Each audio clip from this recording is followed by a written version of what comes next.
Well, this is a talk I'm really looking forward to giving about our farm and the cheese making on our farm. So this is something Abby and I have in common, that we have kind of plunged into this project of farming and making the dairy the centerpiece of the farm. Now, Abby, I think you started out with the raw milk and then you added the cheese, is that correct? We started off with the cheese, and we were able to add raw milk a couple of years ago when we got a permit for selling pet milk. So, but I'm just going to talk about the cheese today. So, let's see. I hope you can see. I'm going to stand here, I think. We are pasture-based, mixed species, soy-free, traditional farm. We use space-age technology and organic and biodynamic methods, and our signature product is raw whole milk cheese. So we are mixed species. We like to think that all the species play a role. They fit together like a big puzzle, and every animal has a job to do in addition to providing us with milk, eggs, and meat. So the cows are the centerpiece. They provide the milk for the cheese. They provide whey for feeding the pigs. And they are pasture-fed by rotational grazing, and their job as grazers is to build our soil. We started off in a washed-out old tobacco farm that had been a hobby farm for many years. They just cut hay, and it's kind of like taking money out of the bank every year without putting any in. The pigs are rotated through the woodlands. We have a lot of woodlands on our farm, and they clear the forest floor and create summer pasture for the cows. Our big challenge is that we only have 40 acres of open pasture, and we would like to be milking 30 cows, so we do need more pasture, and the pigs create that pasture for us. And the poultry are the great sanitizers. You think of how filthy it is to have poultry in all these confinement facilities. But when managed right, they are the great sanitizers. The laying hens are rotated through the pasture 4 days after the cows have been there. That's when the fly larvae are at their most succulent. And the chickens eat the fly larvae and keep our fly population down. And then they spread the manure with their feet. So they manage the manure for us. And then the meat birds are also moved every day, leaving a spread of manure on the pasture. So this is a great way of managing poultry manure. We practice managed grazing, which means that we use electric fencing to keep the animals in a small area, and then we move them at least once a day, sometimes twice a day. And then we don't bring them back to that pasture for at least 25 days, 25 to 40 days. And this is using your technology, your electric fencing, to create a system that imitates nature. In nature, a herd is never still, never staying in one place. They're always moving across the grasslands, across the prairie, to eat new grass. And there have been studies on this.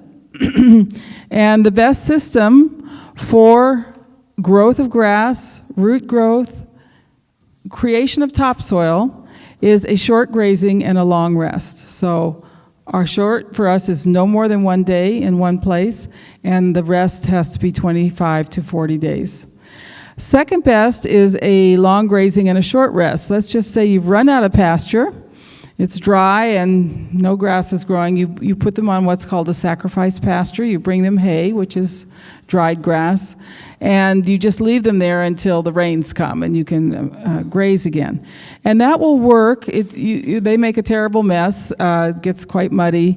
But then if you leave that land free, everything will regenerate. Nature really wants that rest period. The worst is continuous grazing, where you have your animals always on the same pasture. That was what was done on our farm before we bought it. There was a pasture in front where they kept a couple of ponies and a goat. So not many animals, but they absolutely ruined it. There were gullies where there was erosion and places where nothing would grow, and that's continuous grazing, even with just a couple of animals. Once we started the managed grazing, the gullies filled in, the erosion stopped, and all the bare patches filled in as well. So Joel Salatin, who has pioneered this system, reckons that you can increase the cattle carrying capacity of your land fivefold. In other words, if you had 10 cows with continuous grazing, you can have 50 cows with managed grazing. So the pigs are such neat animals, wonderful animals. They live in the woods, and you can see we have a wire here. That's all you need to keep them in, as long as it's really hot wire at nose level. And the pigs have a shovel for a nose, and you can see in the lower photos that they clear the forest floor. They cultivate. They push that dirt all around. And the forest really likes this because it's amazing how it comes back afterwards. The Indians cleared their forests with fire, and we're not allowed to use fire, so we do it with pigs. And then that creates open pasture in our woods for once the grass grows in, we can put our cows there. So you can see how beautiful it becomes through the pigs. So woodlands are kind of considered not very valuable by farmers, but we've used them in 4 ways. First of all, we did log, and that thinned them out a bit. We didn't clear cut, we logged. It provides pasture for our pigs, and then once the pigs have cleared, we have cool summer pasture for our cows, about 10 degrees cooler in there. And agrotourism, by creating these silvopastures, they are super beautiful to walk through this wooded glade with the pastures coming up. They really are beautiful. And we're thinking of having a system where people can come and they'd have to buy the map, okay? And then they could walk around and see all the silvopastures. So we do have chickens. We have laying hens and meat birds, and you can see in the upper photo, that's our egg mobile. We have 2 of those, and those are moved every 4 days. They do need a net around, so they're kind of hard to move. And then the meat birds are, you can see in the lower right, that cage holds anywhere from 90 to 100 birds. It's open in the bottom, and we move that 1 cage length every day, so that moves where the manure is going. So what we have done is we started on our worst pasture, the one with the most thistles, and we started the chickens there, and you're putting the chicken manure gradually every day, just back and forth, back and forth. And you know what? The thistles went away. We didn't have to pull them, we didn't have to poison them, they just went away because a thistle is a sign of bad pasture. So we have egg yolks that are really yellow. Those are really good sources of vitamin D. We also do turkeys, not too many, about 60 or 70 turkeys. We start them out in a little structure, and when they are old enough, they just kind of come out of curiosity. And the turkeys are truly low maintenance for us. They will hop up on a fence at night, so we don't have to worry about them being eaten by foxes. And we love having that flock of turkeys around. So we do our own breeding on the farm. This was our first bull. His name was Domingo. Our cows are named after opera characters and opera singers. And our first bull was Domingo, and now our bull is Caruso. So we do breed all our cows on the farm, and we do breed our pigs on the farm as well. So the pork part of the farm has been surprisingly productive. We had 4 breeding pigs, and we had so many piglets. One week we had a litter of 14 and 15 born, with 29 piglets. And so it's all a question of balancing supply and demand. Well, we had so much pork, our freezers were full of pork, that we actually are not breeding our pigs this year. We're just taking a break. By contrast, it's been a challenge to get our milk production up because we had so many boys that were born. It's about 3 to 1 boys to girls, so that's been slower. The chicks we actually buy. We purchase chicks, and they are sent in the mail. And that kind of raises eyebrows. Is this animal cruelty? Well, you know, a chick stays under its mom for about 3 days after it's hatched. And that's nature's way of keeping all the chicks under the mom until they're all hatched. It's also nature's way of allowing us to ship chicks in the mail because they don't eat for those first couple of days. And we have an old horse barn on the property, and each stall is chicks at a different age. And then when they're about 5 weeks old, they go out in the pasture. We do use grain. We use grain for our pigs and chickens, and we actually do use a small amount of grain for our cows. We are dedicated to no corn, no soy, no GMOs. So we are able to get local wheat or local barley. We can get local sorghum, which is a beautiful substitute for corn. Nobody in our area is growing a legume, so we have to get that from Montana. And we mix that with minerals and other additives, and we do grind everything on the farm. That keeps our grain costs down and ensures that the grain is really fresh, and also that we know what's in the mix. So that's something the guys do about every 10 days. They grind grain, and it's a grind. Nobody likes grain grinding day. In addition to the pasture, our cows get 2 to 3 pounds of grain with the mineral mix per day. We try to have hay always available. In the late fall, we give alfalfa to our milking cows. And another thing we give our cows is cod liver oil. Now, the cow on the right, that was a cod liver oil lick that we were getting from the person making the fermented cod liver oil, and he doesn't do that anymore. So we do get animal-grade cod liver oil, and every time a cow has a calf, they get cod liver oil.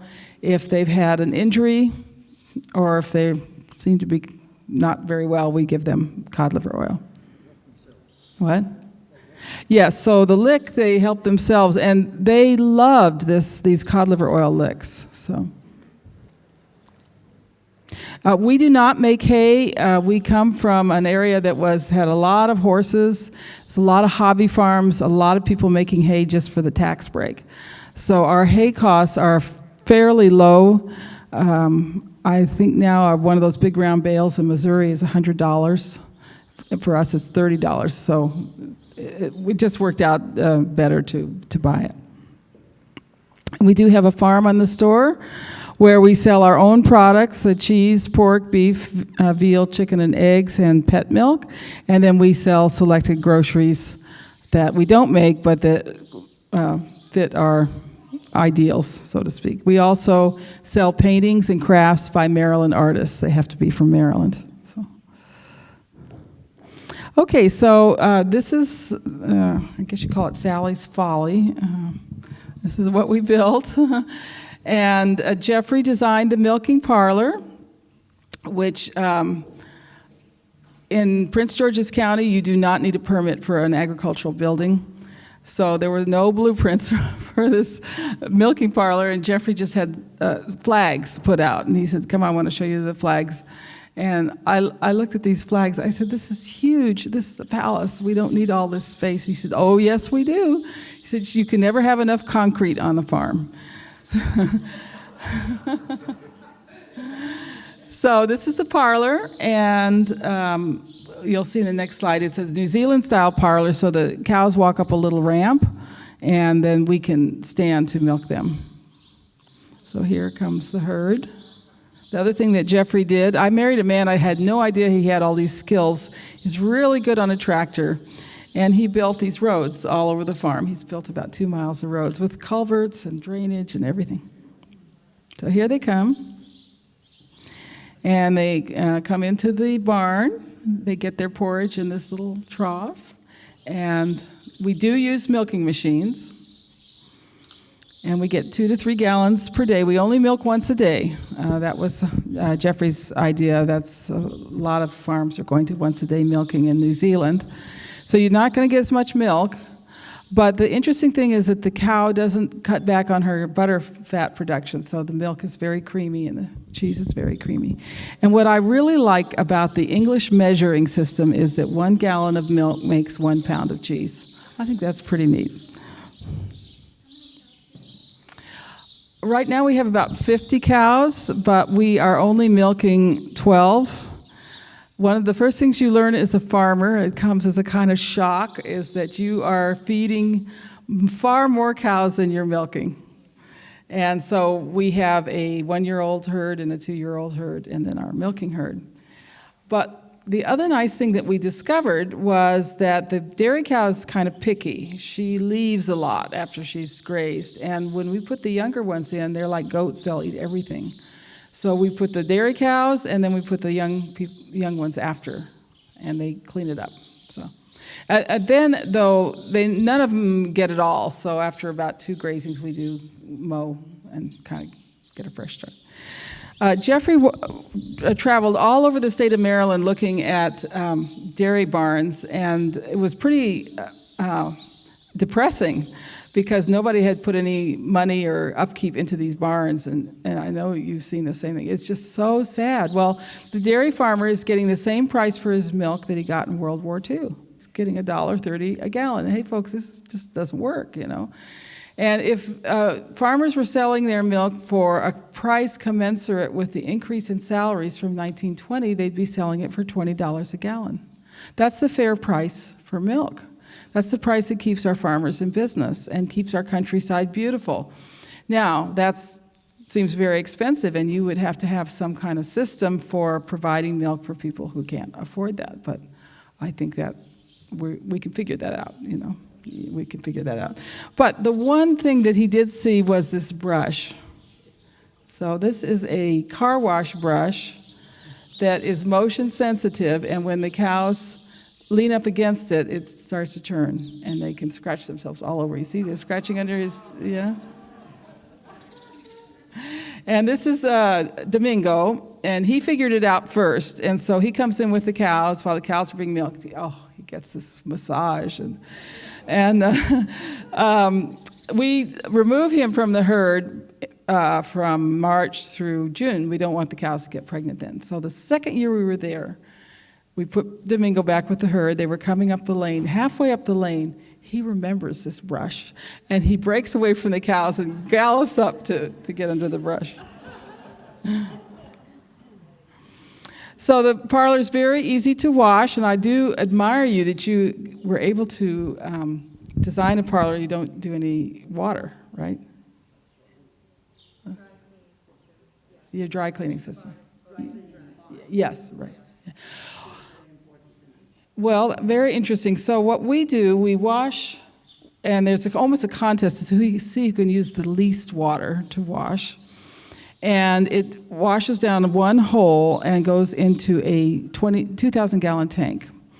And when that tank is full, we pump into our tank on wheels, and we add minerals, preps, compost tea, and then that's sprinkled on a field. So it all goes back to the field. Yeah.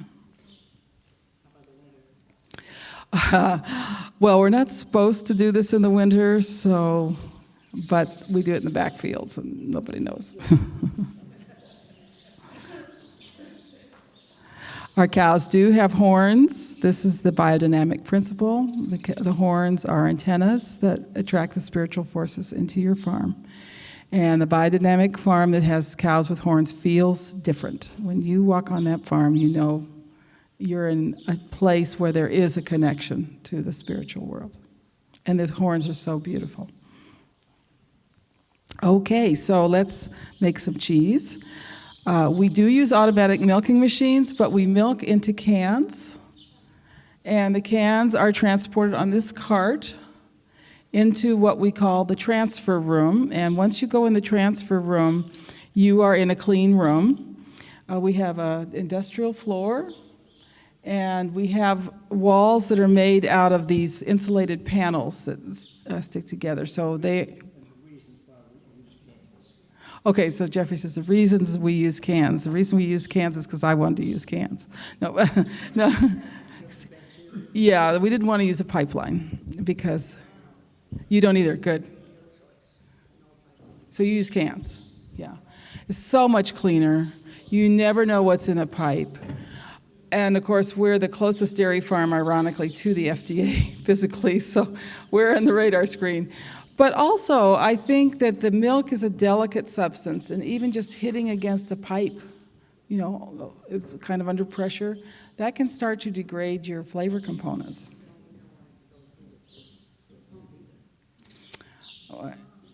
I didn't want either, but the health department wouldn't let me do that.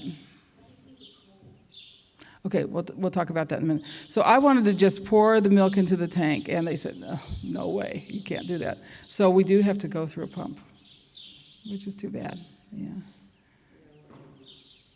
But you just pour your milk into the tank? Oh, wonderful, it's wonderful. So this is our transfer funnel, and it is very gentle, it's very slow, but it does go through some pipe at this point and through a pump, unfortunately. And then it comes into the next room, which is our make room, and again, industrial floor and the smooth washable walls, insulated walls, and this is our tank, and it's a dual purpose tank. So most cheese facilities have a bulk tank to keep the milk cold, and then you have to move it again to heat it up. And this is, we only have one tank. So do you do that way? You have one tank? Yes, and so the milk can stay cold in here. It's a really neat water system that keeps it cold. And then when it's time to make cheese, we can flip the switch and we don't have to move the milk again. This is the milk room where we wash the milkers and where we store our cans. Oops. Yeah. So that's not quite as clean. That's, a lot of mud and stuff is tracked in there, but we don't keep milk in there. Okay, the basic steps to cheese making. You warm your milk to a specific temperature. We get ours to no more than 102 degrees. It's 101 coming out of the cow. So, and some of the cheeses are only 90 degrees. Then we add the cultures. The cultures are freeze-dried bacteria. You stir very gently with your cultures in the warm milk for an hour. Then we add the rennet, and the rennet sits for 30 to 60 minutes. You stop paddling, and the rennet is what changes your liquid milk into a gel. And once it's gelled, you can cut the curds. Then we do something called curing the curds, which is letting the curds drop to the bottom. And at the very end, when it's all done, we transfer to molds. There's actually a couple more steps in there. The cheddar and the jack cheese are pressed in a big press, and the blue cheese, and then we have one other softer cheese, that drains out of little holes in the molds. And then we have an aging room. I wish we had a cave where they have to age for at least 60 days. Okay, so here we are. Heating up the milk, watching the temperature. Temperature is a very squirrely thing. You really have to watch it. You never get it exactly, of course. I'm adding, let's see. This is a little package of culture. And this is the dark, it's actually penicillin mold that grows on stale bread. And you add about 1/4 teaspoon to your whole tank of milk. And that's what makes the blue cheese turn blue. Yeah. And you add a culture that creates crevices. So that's where the blue cheese grows. Okay, and then we add our rennet after an hour. When we do use animal rennet, there's basically 2 types of rennet. There's a vegetarian rennet, which is made from genetically modified bacteria.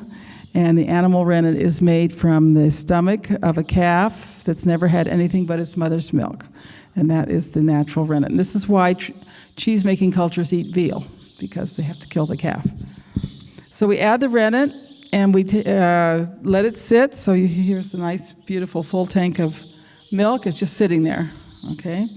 And then we check the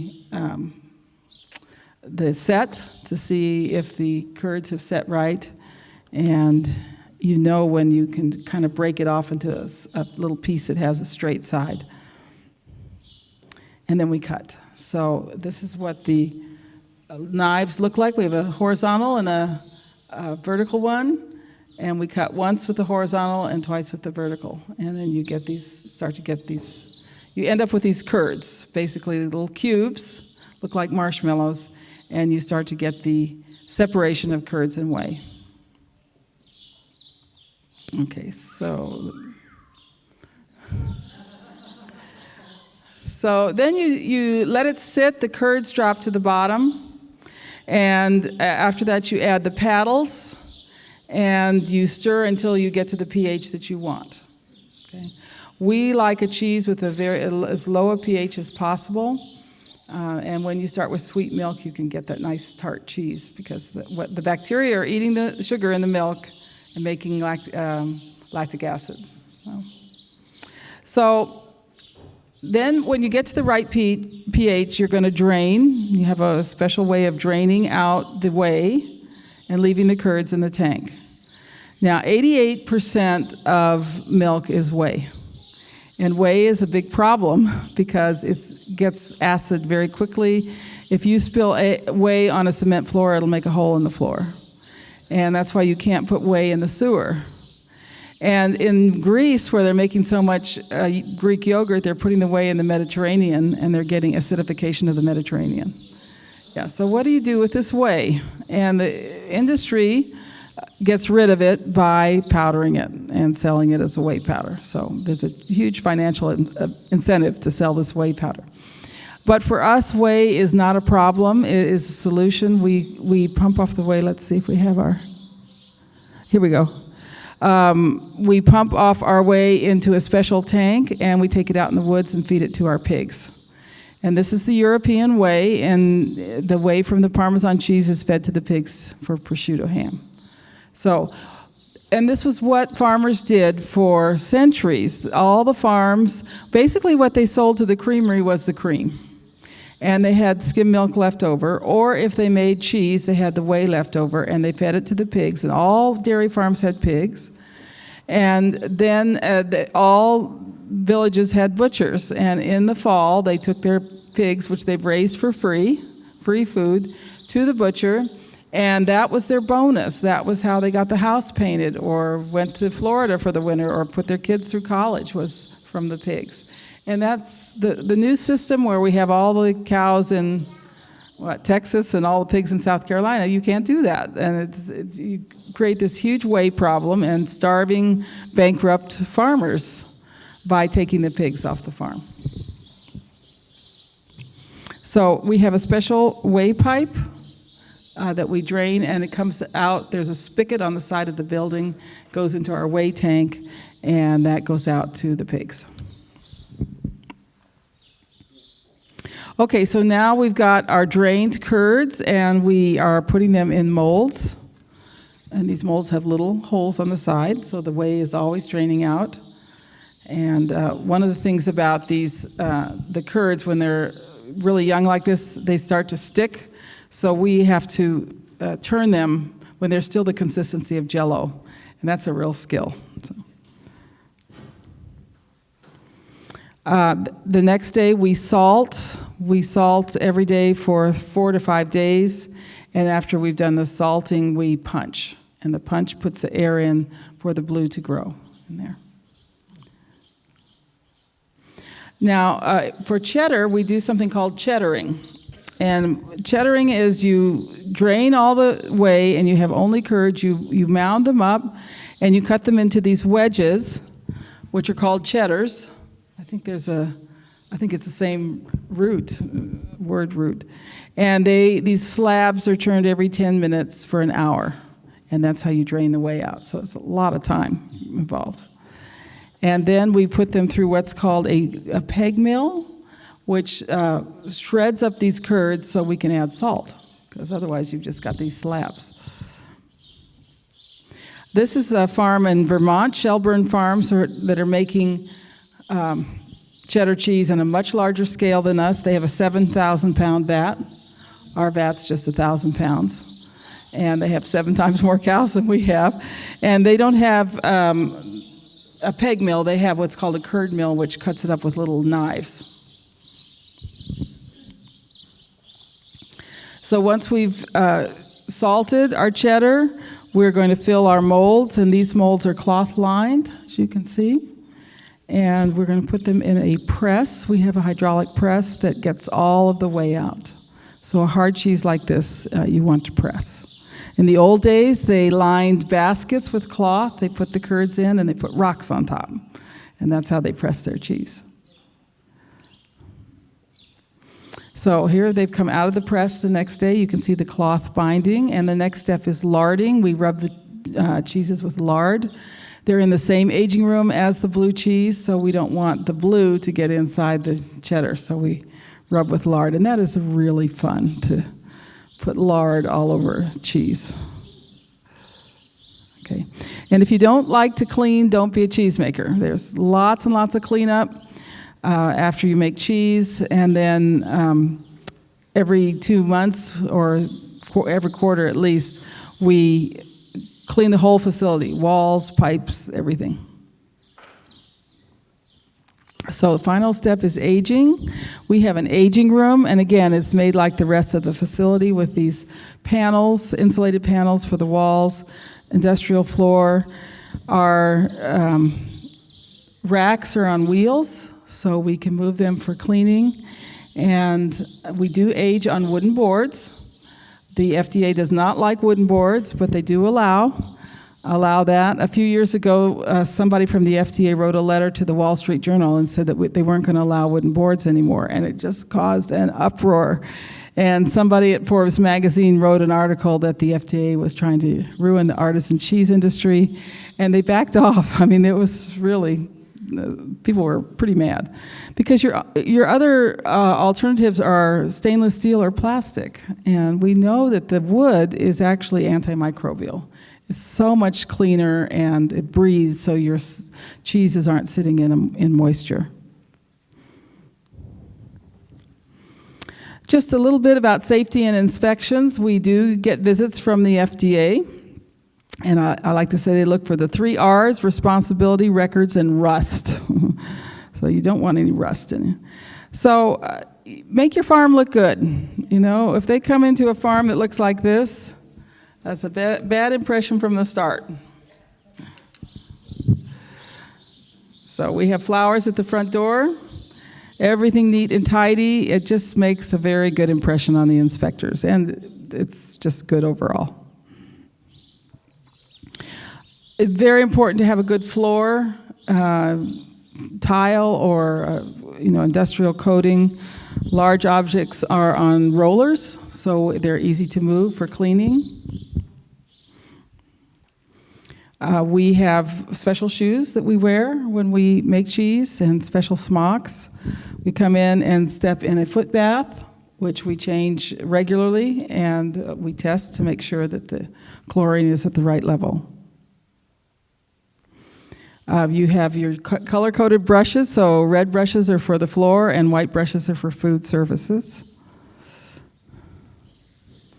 So testing, the state comes and tests our water, and monthly they test for standard plate count and somatic cell count. Somatic cell count is the levels of infection in the cows. And we have to test for antibiotic residue. We don't use antibiotics, but we have to do this. It's required. It's a federal requirement. We also do tests that are not required. We spot test for mastitis. We test every batch for coliform. This is a test you can do on the farm. It's a great little test. We are required to test the first batches for pathogens. And then another thing we do, which really does impress the inspectors, every quarter we do listeria swabs throughout the facility, and we can just show them. Here's all negative, and then they don't have to do it, because if they're going to do it, they're going to try to find something. So, and this is the California mastitis test. You take a little sample of milk. Whoops. I'm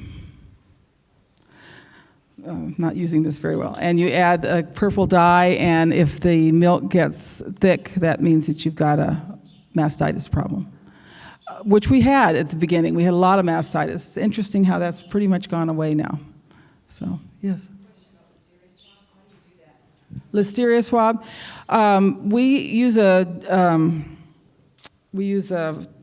lab called Eurofins, and we get the swabs from them. So whatever lab you're doing, ask them what kind of swab they want you to use. And they're these little sponges, and you just take a swab, and then you keep them cold and you send them to them. You know, I think it's very important to do. You just don't want Listeria to take hold. Yeah. And a couple of times we have gotten a positive. It's Listeria species, not Listeria monocytogenes. So a couple of times we have gotten a positive, and that's good. You know that you just have to keep on top of the cleaning. So we have a little lab, and we have a where is it? It's not in the picture, but we have a incubator, and we used to use these little Petri dishes, and now you can get a Petri film for your coliform testing. And we test that every batch of cheese, every batch of pet milk. Coliform is benign, there's nothing wrong with it, but if it gets high, it's a sign that you might have pathogens. We like to get 0 every time. And we keep records. We kind of floor them with the records. I mean, just throw, and you know, the inspectors like you to keep records. So this is the make sheets while we're making cheese. We keep a record of the pH levels. We have our standard operating procedures, which the state insists on, which is very good. And we have a temperature wheel. We keep temperature records. Every morning we measure the water temperature to make sure that the water's getting hot enough. And we keep a record of it. Now, rust. Pathogens love rust. Listeria loves rust. So this is what you want to keep out of your plant. We had these racks coated. You know, you take them to that truck body type of place, and they'll coat those for you. This was the first pump we had, and it was just galvanized cover, and look what happened to it. It rusted within a month.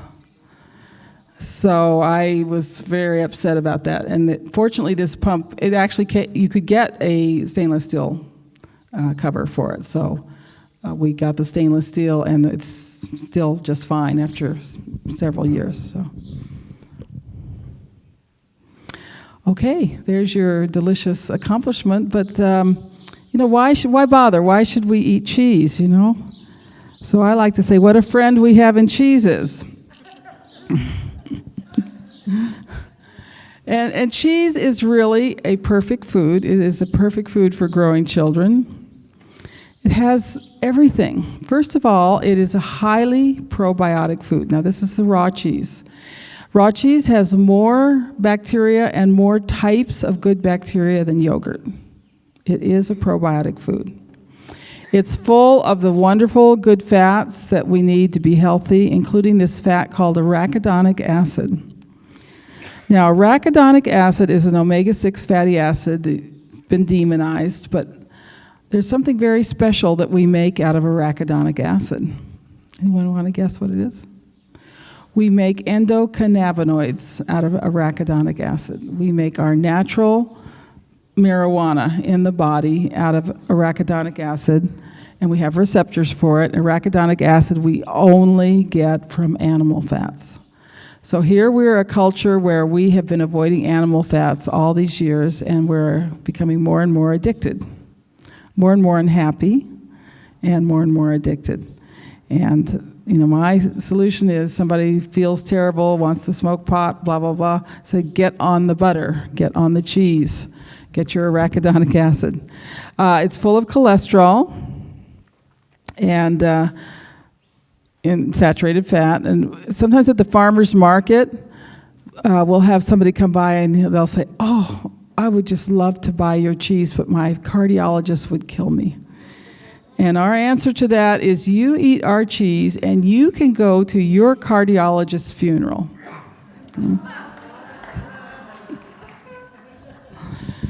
So you're on this desert island, you only have one food. You're going to have a food with calcium in it, or you're going to eventually get weak bones. So, of course, we have the calcium and the phosphorus, the range of minerals, they're all in there.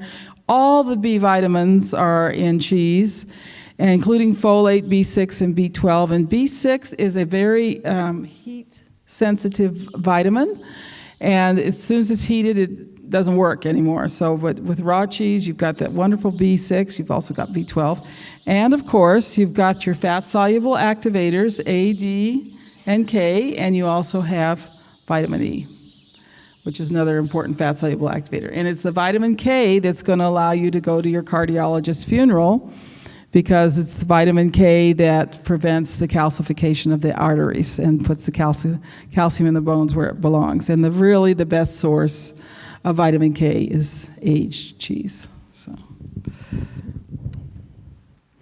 So again, the cow is a sacred animal. She is a transformer who spends her whole day transforming the nutrients in grass and sunlight into these vital fat-soluble activators, A, D, and K. So we honor the sacred cow. So we like to say, blessed are the cheesemakers. Okay. But this is the real reason you have a farm. So your husband can play with the toys. Okay. Okay, I'll go back, and this is a good place to stop. Okay. Okay, thank you very much. We're just on time. Thank you, Sally. That was really informative. Thank you. Yeah.